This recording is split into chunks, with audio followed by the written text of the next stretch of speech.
श्रीरूपं शरजातं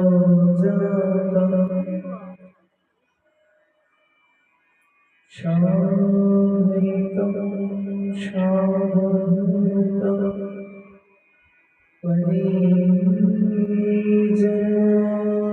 परिजनसहितं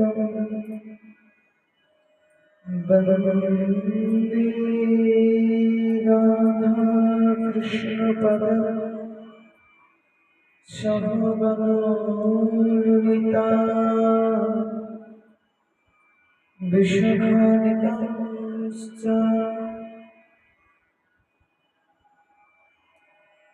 एवं दृष्ट्वा प्रसादात् भगवत्प्रसादात्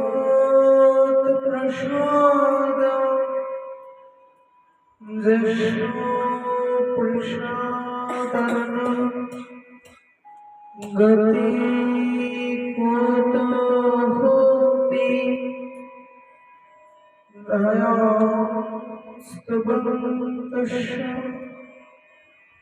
जशस्त्रीशङ्का भक्ति गुरुश्री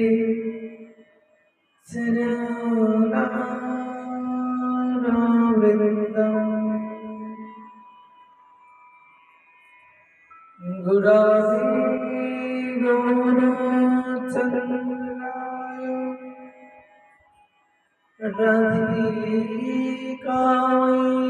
राधिकायस्तदालये कृष्णाय कृष्णभक्ताय तद्भक्ताय नमो नमो मुखं करोति वाचालं पङ्गुं लङ्घयति गिरिं जगत्कृपातमहं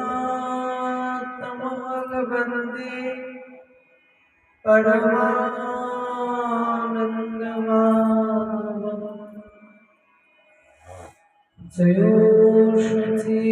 जयोषधीनन्दन जयो गौरहरि विष्णुप्रिया प्राणनाथ नदिया बिहरी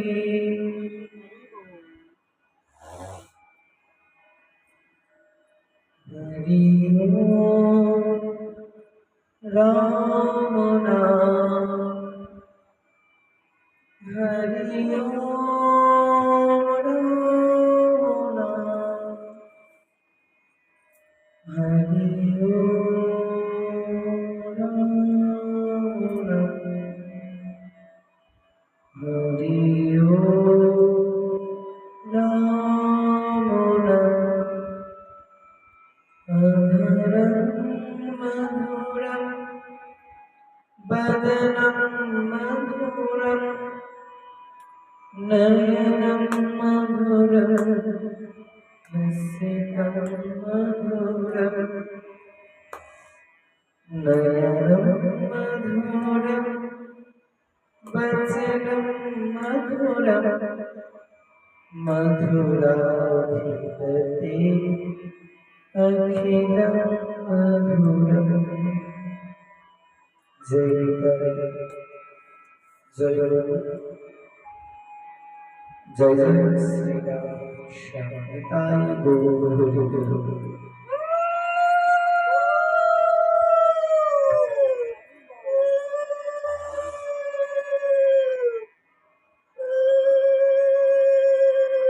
श्री মধুসূদন মাস ওরফে চলিত ভাষায় বৈশাখ মাস।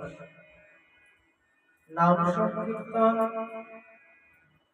হরিকথা শ্রবণ, প্রসাদ সেবন, এই মাসে এই তিনটে হচ্ছে অধিক দরকার। এর জন্য এই মাস অত্যন্ত প্রিয় এবং স্বচ্ছন্দ। এই মাসে যেমন আমরা নিয়ম সেবা মাস বা কার্তিক মাস যাহাকে বলি, সেই মাসে কিন্তু প্রসাদ সেবনের মাহাত্ম্য থাকে। সেই মাসে এমনকি আমাদের আহারের উপরে কত বিধিনিষেধ দেওয়া থাকে। সেইটা কিসের জন্য সেই মাস? শুধু কি আহার থেকে বিভ্রাট হয়ে যাবে, তেল সাবান মাখানো এইটুকু করলে কি হবে?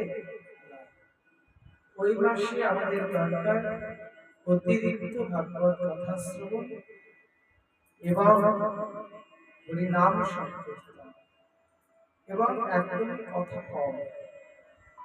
যেটুকু কথা মুখ থেকে বেরাবে একমাত্র কৃষ্ণ কথা এবং হরি কথা। এই ব্যতীত অন্য কথাই সেই মাসে কিন্তু বেরোবে না। এবং এই বৈশাখ মাসে তিথির মাহাত্ম, এই এক মাস ভগবানের প্রসাদ পেতে হয়, এক মাস ভাগবত কথা শ্রবণ করতে হয়, এক মাস হরিনাম জপ করতে হয়। যাদের নামের মালা আছে হরিনাম জপ অবশ্যই করতে হবে এবং অত্যাধিক সংখ্যক করতে হবে। সেটা যেন সীমাবদ্ধ না যায়। এবং সাধু সেবা, বৈষ্ণব সেবা, এগুলো ভক্তদেরকে প্রসাদ খাওয়ানো এই মাসে অত্যাধিক কৃপা। এবং সর্বোচ্চ কৃপা যেটা সমস্ত মাসে, প্রত্যেকটা মাসে, প্রত্যেকটা মাস আমাদের যে অতিবাহিত হয়ে যায়, মাসগুলো তো কিছু চায়। এই যে মাসের 30টা দিন, এই 30টা দিনও কিছু চায়। সেটা কি চায়? সেটা হচ্ছে ভাগবত কথা শ্রবণ। এই 30 দিনে আমাদের ভাগবত কথা সুধামৃত পান করতে হয়। যখন পরীক্ষিত মহারাজকে এসে বললেন, নারদ মুনি এসে বললেন, পরীক্ষিত, তুমি 7 দিন ধরে হরিকথা শুনতে চেয়েছ, আজকে তার পঞ্চম দিবস। আজকে তার পঞ্চম দিবস। এই পঞ্চম দিবসে তুমি যখন হরিকথা শ্রবণ করছোই, আর হরিকথা শ্রবণ করতে হবে না। বলছে কেন? মুনিবর বলছে, আমি স্বর্গের অমৃত এনেছি, এই অমৃতটা তুমি পান করো, এবং যখন তুমি পান করবে তুমি অমরত্ব লাভ করবে। তাই তোমাকে আর ভাগবত কথা শুনতে হবে না। রাজা পরীক্ষিত এসে আমাদের প্রতি কিছু চাওয়া, অমর একটা শক্তি, অমর হওয়া, আমাদের সবসময় অর্থ বিকাশ। কোথায় পেলে অর্থ পাবে? কোথায় পেলে? যার যেদিকে লোভ, যার যেদিকে লোভ। লোভী হচ্ছে দুই প্রকার, একটা কামিক লোভী, একটা সার্বিক লোভী। কামিক লোভী কি চায়? যখন বড় হলো, পড়াশোনা হয়ে গেল, ভগবান একটা আমাকে চাকরি দাও, চাকরি দিলে। ভগবান চাকরি দিলে, চাকরিটা এত দূরে, একটা বাইক দাও, বাইক দিলে। ভগবান বাইকটা দিলে, এই যে এত রোদ বৃষ্টি ঝড় যাচ্ছে, মাথার উপরে পড়ে, বাইক, এটা গাড়ি দাও। ভগবান বলছে আচ্ছা বেশ, তাই দিলাম, গাড়িটাও দিল। এবং গাড়িটা দেওয়ার পরে স্ত্রী, পুত্র, পরিজন, এদের চাওয়াটা যেটা হলো ক্ষণস্থায়ী, চিরস্থায়ী। ওই বাইকটা যে বাইকটা সে প্রথমে নিয়েছিল, চাকরিটাও চিরস্থায়ী নয়। একটা বয়সে চলে গেলে চাকরিটা শেষ। বাইকটাও চিরস্থায়ী নয়, একটা অ্যাক্সিডেন্ট হলে বাইকটাও চলে যেতে পারে। গাড়িটাও চিরস্থায়ী নয়, একদিন সেটা কেউ বদলে দেবে। বাড়িটাও চিরস্থায়ী নয়, এগুলো সব ক্ষণস্থায়ী। এবার তখন বলছে তাহলে এটা এক ধরনের চাওয়া, আর এক ধরনের রসিক ভক্ত। তিনি কি চাইবে? কামিক ভক্ত, রসিক ভক্ত, সে কি চাইবে? কালকে মদন মোহনকে দেখে এলাম, আজকে আবার একটু দেখতে যাবে। কালকে অমুক জায়গায় পাঠ হচ্ছে, আজকে আবার পাঠ শুনতে যাবে। আজকে অমুক জায়গায় পদাবলী হচ্ছিল, আজকে আবার এক জায়গায় পদাবলী হচ্ছে, কিন্তু এই জিনিসটা তখন সম্ভব যখন মন থেকে চেতনাটা আসবে। এবং মন থেকে চেতনাটা আসলে ওটা দুই রকম।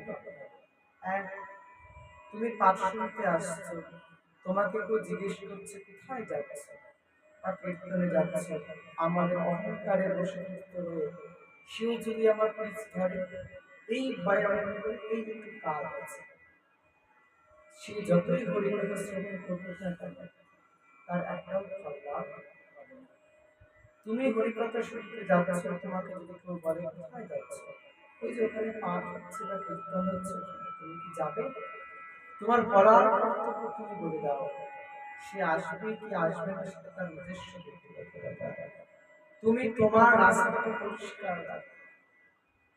তুমি তো বলেছো ভগবানকে দেখে, ওই বলেছে, আগ্রহ প্রকাশ করেছে, কিন্তু ওই আসে নাই, তার মধ্যে ওর নিজস্ব ধর্ম। তোমার ধর্ম তুমি করে যাও, পরে চিন্তা তোমাকে করতে হবে না। ঠিক তেমন আমাদেরকেও প্রতি মাসে হরিকথা শ্রবণ করতে হবে। তেমন যখন এবার এই দুজন ভক্ত,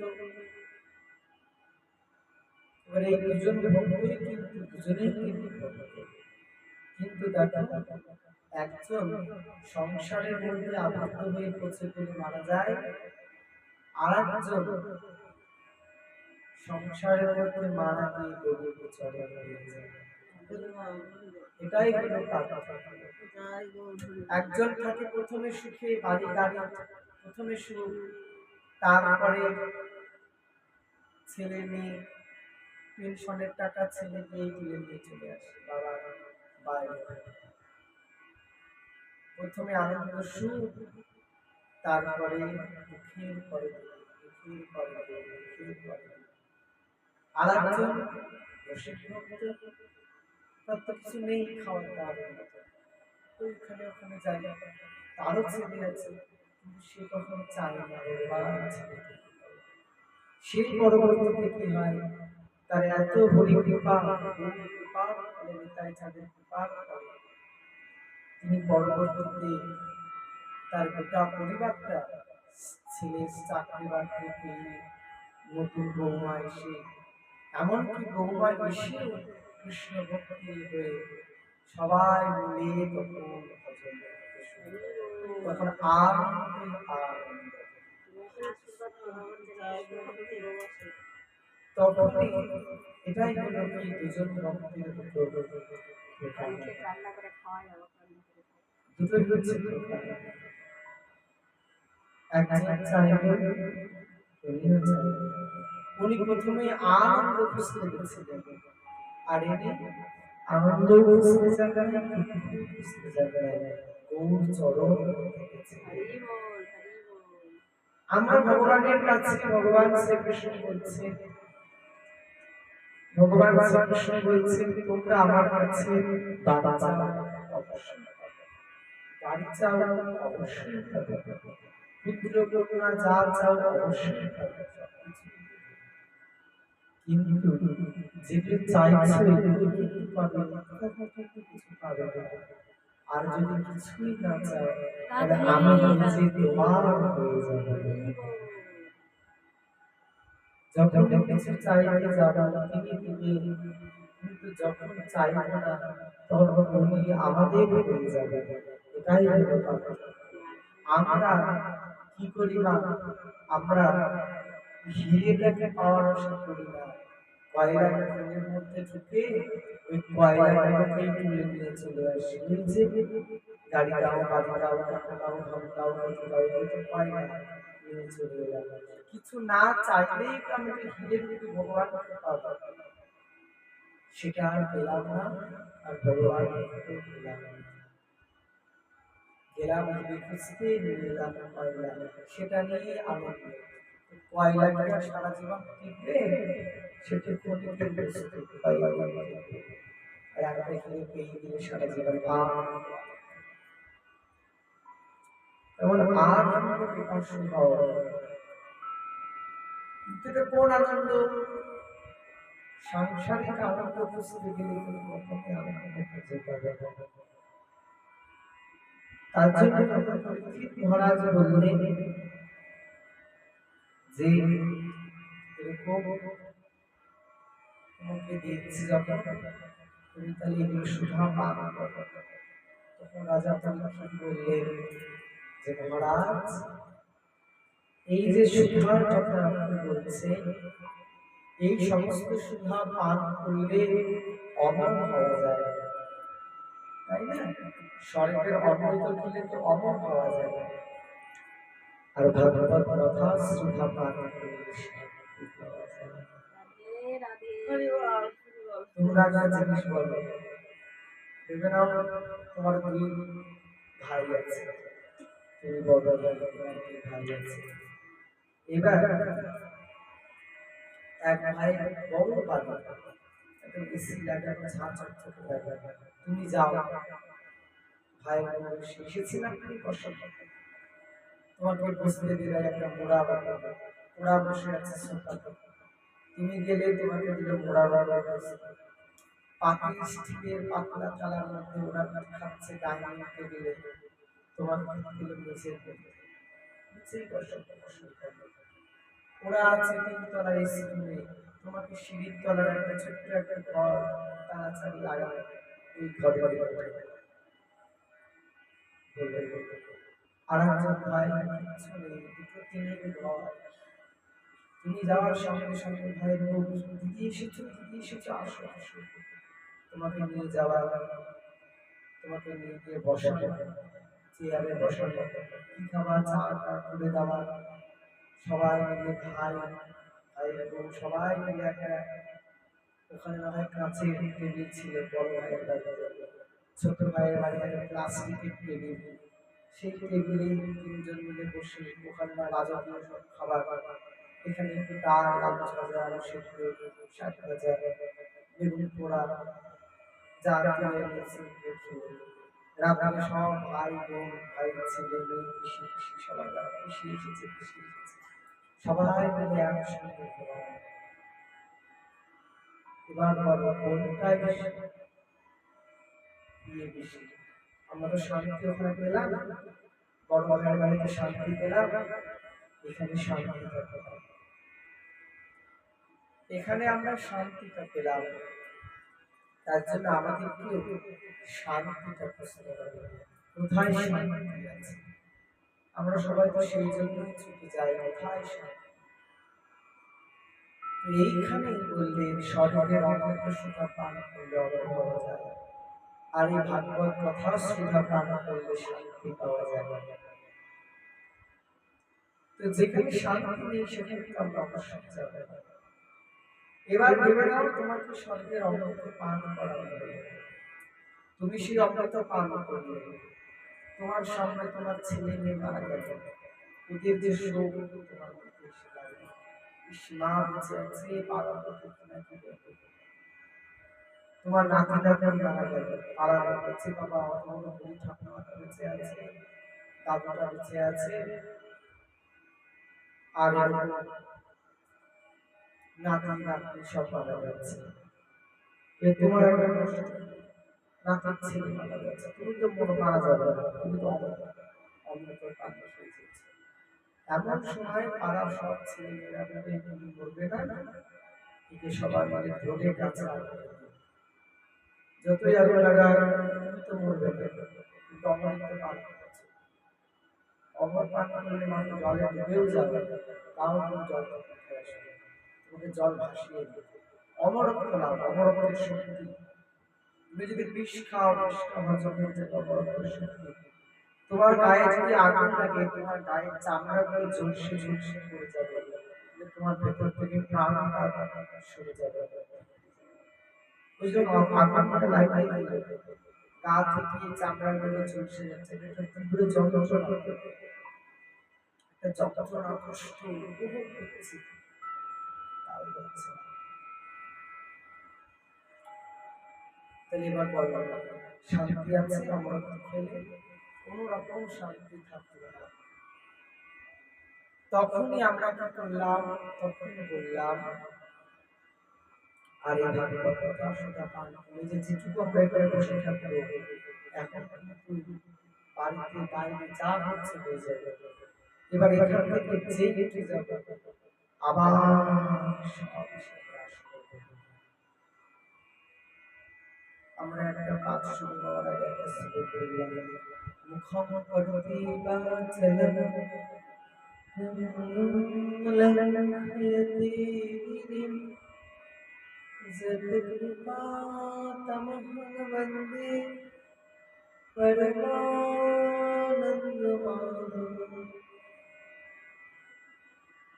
মুখম করতি বাচলম মানে কি?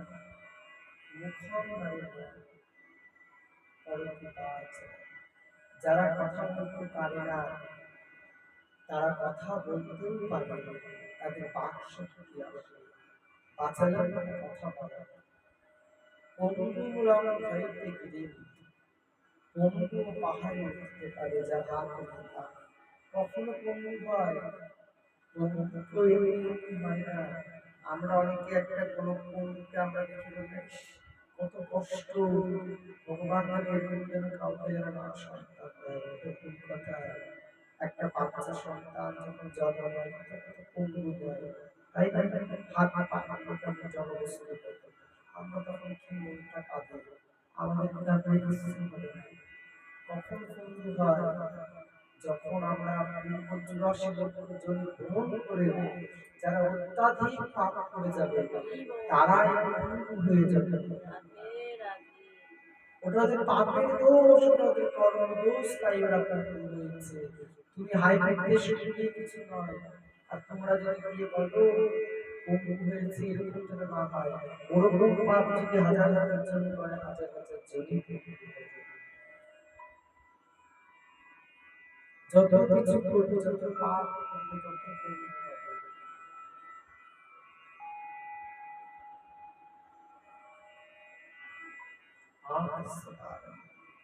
পাপের কারণেই পঙ্গু হয়। সেই পঙ্গু কি করতে পারে? পঙ্গুম লঙ্ঘয়তে গিরিম, পঙ্গু গিরি মানে পাহাড়ে উঠতে পারে। যৎকৃপাতমহং বন্দে পরমানন্দমাধবম। এগুলো কাদের দ্বারা হয়? যত কৃপা, যার কৃপার ফলে এগুলো হয়, সেগুলোই হচ্ছে পরমানন্দমাধবম। বলো কৃষ্ণ কন্যা ভগবান কি জয়, গৌর রাধা দেব কি জয়।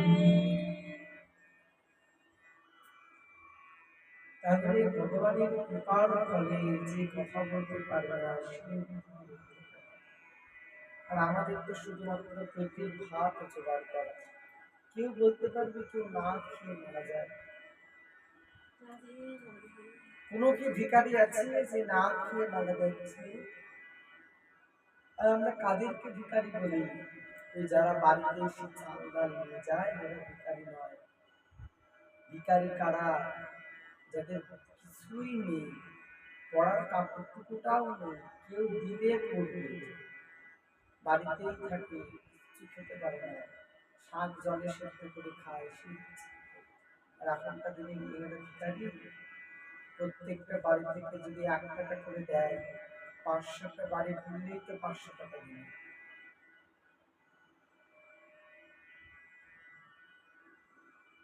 তার জন্য আমরা কি করতে হবে?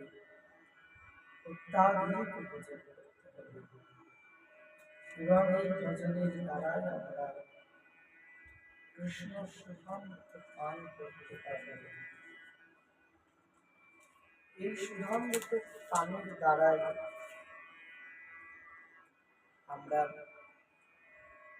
কৃষ্ণ গোবিন্দ চরণে লাভ করতে পারবো। গৌর গোবিন্দ চরণ আমরা তো ভগবানকে চোখে দেখতে পাই না। এই শ্রীমদ্ ভাগবত যেটা ব্যাসদেব গঙ্গার তীরে কৃষ্ণ দ্বৈপায়ন পরবর্তী যিনি ব্যাসদেব,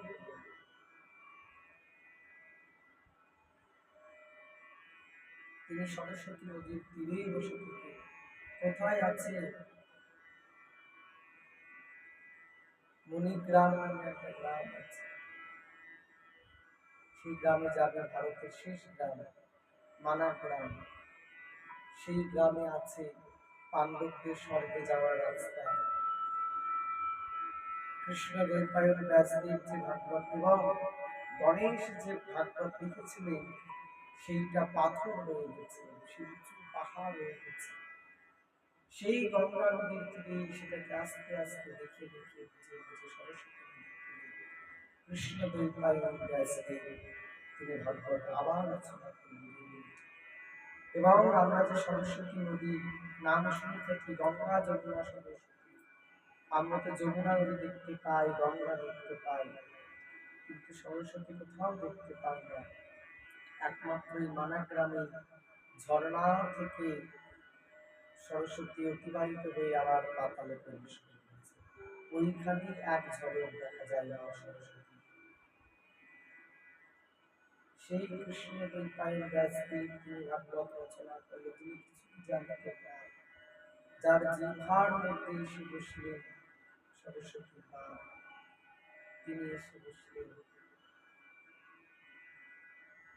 এরকমই আরেকজনের আমাদের জীবনে আছে রত্নাকর বসু, যিনি পরবর্তীতে হয়েছিলেন মহামুনি বাল্মীকি।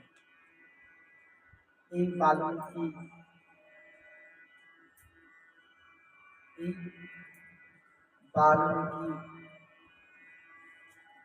তিনি কি ছিলেন?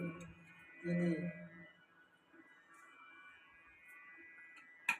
পাতকি ছিলেন, অত্যাধিক পাতকি ছিলেন, সমস্ত দুঃখ নাশকারী এক মুনিবর। তিনি গিয়ে বললেন বাল্মীকিকে, হে রত্নাকর, তুমি যে এইখানে বসে থেকে এত নারীর গয়না অপহরণ করো, এত যে পাপ কর্ম করছো, এর পাপের ভাগীদারটা কে হচ্ছে? পাপের ভাগীদার হওয়া দরকার। এর পাপের ভাগীদার তো একজন হওয়া দরকার। সেই পাপের ভাগীদারটা কে হবে? সেই পাপের ভাগীদারটা কে হবে? তখন দ্বৈপায়ন এবার রত্নাকর দস্যু তিনি বললেন, কেন পাপের ভাগীদার আবার কে হবে? আমি যাদের জন্য নিয়ে যাচ্ছি তারাই, আমি তো একা খাচ্ছি না এই পাপের জিনিসটা, সবাই মিলে খাচ্ছি। তখন বলছে, যাও তো শুনে আসো বাড়িতে গিয়ে। যাচ্ছি গিয়ে তার পিতাকে বললেন, হে পিতৃদেব, আমি যে এত পাপ করছি, আমাকে যে দস্যু উপাধি দেওয়া হয়েছে, আমি তো দস্যু, আমার এই পাপের ভাগী কি তুমি নিবে না? তখন তার পিতা বলছে, দেখো বাবা, ছোট্ট থেকে আমি অনেক পাপ করে অনেক কিছু করে তোমাকে বড় করেছি, তুমি কি আমার পাপের ফাঁকি নিতে পারবে? তেমন এখন তোমার কর্তব্য আমাদেরকে দেখা, আমি তো তোমার পাপের ভাগী। এবার মাকে এসে বললে, মা জগৎ জননী, তুমি নিশ্চয়ই সন্তানের পাপ নিবে। মা বললেন, সন্তানের সবকিছুই নেওয়া যায়, পাপ কখনো নেওয়া যাবে না, এটা সম্ভব না, এটা নিতে হবে না। এবার এমন সময় তার যে স্ত্রী তাকে বললেন, তুমি তাহলে পাপের ভাগিদার হও। বলছে, আমার স্ত্রী যতই আমি অর্ধাঙ্গিনী হই না কেন, পাপের দিক থেকে আমি তার অর্ধাঙ্গিনী বা পূর্ণাঙ্গিনী। এবার পুত্রদেরকে একই কথা বললেন, পুত্ররাও বললেন যে তুমি পিতা, তোমাকে আমাদের পালন করাই তোমার একমাত্র কর্তব্য। তিনি এবার বুঝতে পেরে রত্নকর্পূর জ্ঞান ফিরেছেন। তিনি দৌড়ে এসে হরিদ্বারের শ্রীচরণের মধ্যে পড়লেন যে, বুঝলাম যাদের জন্য সংসারে সবকিছুই করছি তারা কেউ থাকছে না। নিজের পিতা মাতাই বলে দিচ্ছে, তোমার পাপে ভাই আমি কেন নিব? নিজের স্ত্রী, যিনি আমার সুখে দুঃখের সঙ্গিনী হাজার হোক না কেন, সে বলে সেও কেন হবে ভাগ নেবে? পুত্র যার দ্বারা চলছে, আমার স্ত্রী জন্ম নিল, যে আমাদের দেখবে, সে বললে আমি কেন পাপের ভাগ নেব? তাহলে এই সংসারে কাদের জন্য কি করব? এখনই অর্থ নিয়ে যায়, যখন অর্থ নিয়ে গিয়ে রাখি, তখনই বাবা এসে বলে আমাকে 5 টাকা দিয়ে 5টা মোহর দে, মা এসে বলে আমাকে 5টা মোহর দে, স্ত্রী এসে বলে আমাকে দাও তো একটু বাজারে যেতে হবে, ছেলে বলে আমাকে কয়েকটা বই কিনতে হবে। ওই পাপের অর্থটা যখন নিয়ে দিই, সে অর্থ ভাগ করার সময় কাকের মতন সবাই চলে আসে। কিন্তু যখন অর্থের পিছনে থাকা পাপের ভাগ যখন দিতে যায়, তখন কেউ নিতে আসে না। তখন তুমি বড় হচ্ছে, বা তোমার যখন জ্ঞান ফিরেছে, বলছে না, দেখো এখন আর একটা জীব শিক্ষা আমরা কি করি, ভেবে নাও শ্রী গুরুদেব ভক্তরা জানিয়ে দিল, তোমরা এটা ভুল করছো, এটা করো না, এটা করো। আমরা উল্টে তাদের উপরে কথা বলি, আরো সেই জ্ঞানটা নিই না। কিন্তু বাল্মীকিদের বলে দিলেন, যখন আমার জ্ঞানটা ফিরেই গেল, আর কেন আমি এভাবে থাকবো? আর আমার এইভাবে থাকার কোনো প্রয়োজন নাই। আমি এবার থেকে ভগবানের নাম বলছে, আচ্ছা তুমি নাম করবে, কি নাম? রাম রাম রাম, একই নাম জপ বলছে। আচ্ছা, এবার যখন তিনি রাম বলতে যান, দয়াকারে রাম আর রাম, এটাকে উল্টে দিলে নটা আগে আসবে, রাটা পরে দিলে এবারে বাল্মীকি তখন ওই একটা গাছের তলার মধ্যে বসে মরা মরা মরা মরা মরা মরা এই মরা মরা মরা মরা মরা মরা মরা মরা মরা মরা এই মরা মরা মরা মরা জপ করতে করতে করতে করতে তখন যে তার মুখ থেকে রাম রাম রাম রাম রাম, কিন্তু এই বেরিয়ে আসার সঙ্গে সঙ্গে তার যখন জ্ঞান করেছে, তিনি হচ্ছে সর্বাঙ্গ অন্ধকার। আমি কোথায় আছি অন্ধকার? এবং উনি তখন যোগীশ্রেষ্ঠ মুনিগণ, তিনি তার জ্ঞানের দ্বারা বেরিয়ে এলেন, দেখলেন তার গোটা গায়ে উড়িয়ে ঢিপি হয়ে গেছে। উড়িয়ে ঢিপি হয় না, ডাল উড়িয়ে ঢিপি হলে কেমন হয়, মাটি দিয়ে ঘিরে হয়। তার গোটা সর্বাঙ্গ উড়িরা বসে বসে গোটা চামড়া খেতে খেতে হাড়ের ওপর দিয়ে উড়িয়ে ঢিপি হয়ে গেছে। কিন্তু এত তার ভজনের শক্তি, তা কিছু এই যে রাম নামের শক্তি, তার জন্য সব থেকে বড় কে? কৃষ্ণ না, কে? তাহলে কে? কৃষ্ণ নয়, সব থেকে বড় হচ্ছে कृष्ण का नाम। कृष्ण का नाम सबसे बड़ा है, इससे बड़ा कुछ नहीं है। सबसे बड़ा एक ही चीज, वो मेरा कृष्ण नहीं, वो मेरा राम नहीं, वो मेरा कृष्ण नहीं, राम नहीं, राधा नहीं, वो मेरा श्री राधा का नाम है, वो मेरा श्री कृष्ण का नाम है, वो मेरा श्री राम जी का नाम है। यही है सबसे बड़ा, सबसे ऊंचा। तो सबसे बड़ा राधा नहीं, राधा का नाम। हम जो राश्री राधा को दर्शन करते हैं, इसको भी कोई आदमी, उस आदमी पेंट कर रहा है, कोई आदमी इसको ये विग्रह को बनाया है, किंतु श्री राधा का नाम जो है उसको कोई नहीं तैयार किया, वो राधा है। एक एक परछाई में एक एक श्री राधा का हम फोटो देखते हैं, एक एक तरह का है। एक फोटो में श्री राधा एक जैसा, दूसरे फोटो में श्री राधा दूसरे जैसा।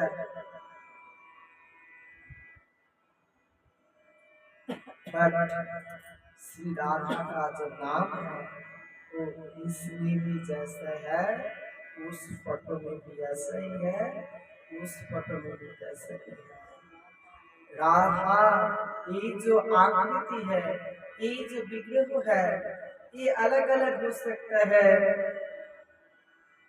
फिर भी राधा का नाम अलग नहीं है। राधा का नाम प्रेम से बोलो राधे राधे, जोर से बोलो राधे राधे, एक बार बोलो राधे राधे। তাহলে এক একটা ছবিতে শ্রীমতী রাধারানী এক এক রকম ভাবে ধরা দিচ্ছে।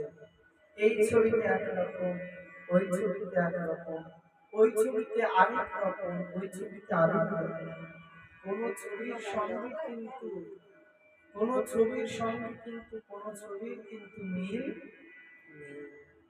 আমাদের মদনমোহনের প্রাণেশ্বরী তামেশ্বরী সব এক রকম, এনার আকৃতি এনার শৃঙ্গার একটু অন্যরকম, অন্য বড় মন্দিরে আরেকটা মন্দিরে গেলে আরেক রকম দেখবে, কিন্তু রাধার যার নামটা যে আছে ওই নামটা কিন্তু একই রকম।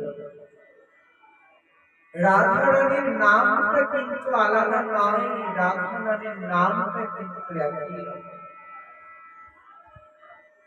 তো এই নামটাকে, এই জিনিসটাকে মাথায় রাখতে হবে। আমাদের সব থেকে বড় রাধা,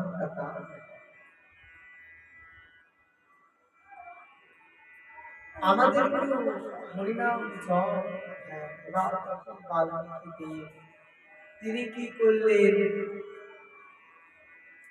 কি করলেন, তিনি তখন এবার এমন সময় রাম নামের যে এত কৃপা, এমন সময় মা সরস্বতী হে বাল্মীকি মুনিবর হাত জপ করুন সরস্বতী নারায়ণং নমস্কৃত্যং নরচৈব নরোত্তমং দেবী বিষ্ণুস্তুতি ব্যাসং তথো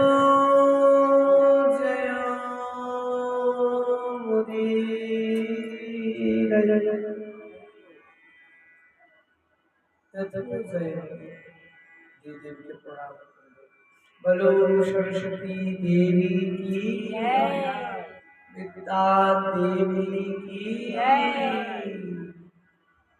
सरस्वती मैया की जय। এবারে আমরা সবাই বললেন হে মা, বলুন দেবী আপনি কি বলছেন?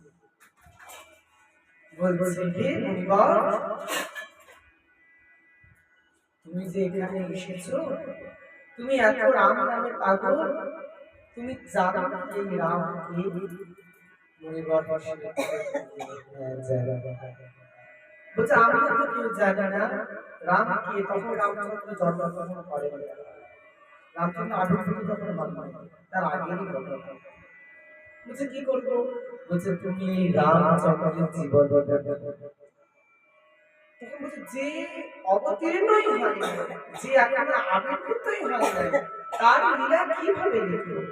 আর আমি তো কিছু জানি না, পড়াশোনা জানি না। তখন দেবী সরস্বতী বললেন, আচ্ছা, আমি তোমার জিহ্বার এক অংশে আমি নিবাস করলাম। সঙ্গে সঙ্গে দেবী সরস্বতী গিয়ে বাল্মীকি, মহামণি বাল্মীকির জিহ্বার মধ্যে বসলেন।